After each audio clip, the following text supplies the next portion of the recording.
am going to get this, the return is fixed, my profitability goes down, right. So it is very important that the project is completed within specified cost limits, right. So cost is a major criterion on which we judge the success of a project. The second thing is the time limit within which the project has to be completed. Every project has a schedule that we follow. This when a contractor says that I would complete the project within this time, the owner is planning that they start using that facility by that time. Suppose I am an individual house owner, I go buy a house, right, and the owner tells the promoter, the flat promoter tells me, you will get, I will do this construction in 18 months, I will hand over your house to you. Now you plan accordingly, you are living in a rented house, you give them notice I am moving out and everything, and then at the time of moving in, the building is not ready, right, and now your owner says I have rented it out to someone, you have to move out. What do? Or similarly, if you are an IT company which has number of projects lined up and they have hired 1,000 people to execute the projects in terms of developing the software. By the way, IT companies project management is very similar to construction project management, only the resources are very different. They also use similar project management tools that we use in the construction sector. So now let us say the IT company has got this big contract from somewhere in US, and for which they hired 1,000 people, and they said by 2 years your product will be ready, and I had planned on housing all these people here, right, and if the building is not ready at the end of 1 year, what do you do with all the people you have hired? You do not have a place. So today time is becoming extremely important, and many owners are very particular about time, that you keep your time commitments. The next issue is, so we talked about cost, we talked about time, the third thing is standards or quality. The facility has to meet the quality objectives for which it has been built, right. It has to take the loads that are expected to come on that building. It is expected to last a certain period of time. Let me say if the building has been built with an objective that it should last 50 years, you should not start having major repairs within 10 years, right. So all these are, and then it should meet my requirements. If I am building a house, it should meet the expectation of the people moving to that house, okay. Now many people are involved in designing that, whether it is the architect or the actual person who is constructing it. So you do not want in your toilets the water coming and ending up at your entrance rather than in the drain, right. The slope is not proper. So these are all related to quality issues. So the construction has to be done to the specified standards. The quality has to have certain strength. If it is M25 quality, M25 concrete, it should have that strength. If it fails, when you do the test, you may have to break the element and then recast it, okay. So that has to meet the specified standards and also meets the client's functional requirements. So that is, both these aspects together comes under quality, meeting standards and functional requirements, okay. So cost, time, quality.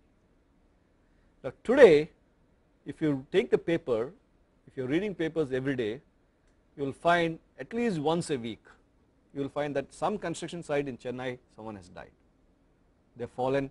Other day there was an article that the soil caved in and 3 people got buried, luckily they managed to get them out. Someone has fallen from the 8th floor and died, right. Someone got hit by some falling object and died.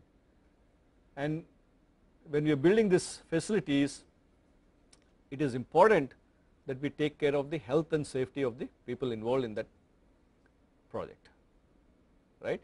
If you go to many construction sites in India, you see the kind of loads that people carry. You have women carrying 20 kg blocks on their head and climbing 5 floors and coming down, right. You look at the living conditions in which the construction laborers are accommodated. And if you look at the another interesting thing about the Indian construction sector is the labor are migrant.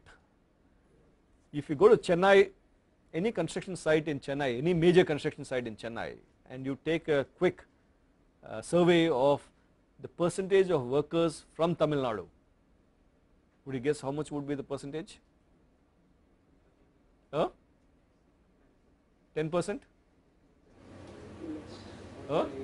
80%?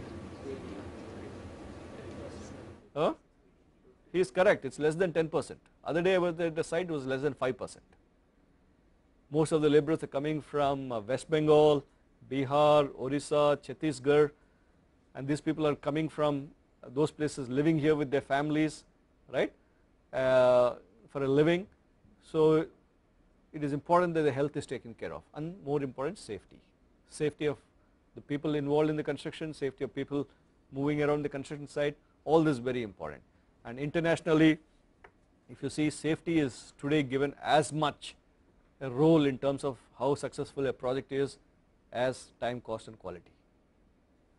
You do not want at the end of the day to set up to build a facility where 5 people died in the process of construction of that facility. Today it is not required, we have the technology, we have the methodologies available, it is only a matter of attitude and commitment in taking care of these things.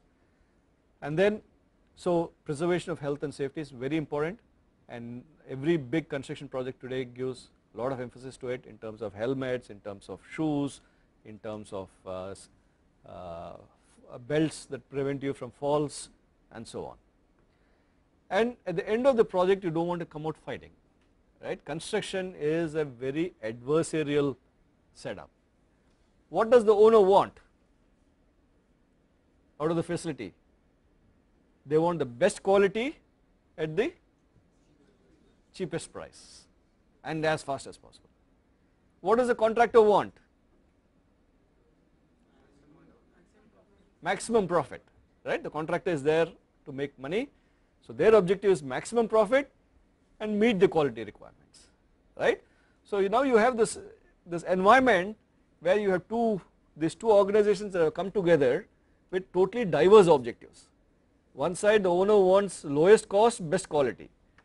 The other side the contractor wants to just about meet the quality requirements and make maximum profit, which means cut costs to the extent possible, right, from this thing, but at the same time drive up the bill as much as possible. The bigger the bill, the higher is my profit chunk in that. So you are working in a situation where entities with different objectives are being brought together and made to execute. So there is always a scope for dispute, adversarial relationships, right.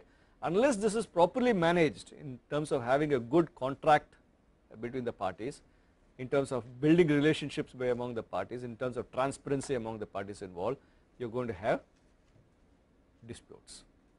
And if you end up in a dispute, there are various ways to resolve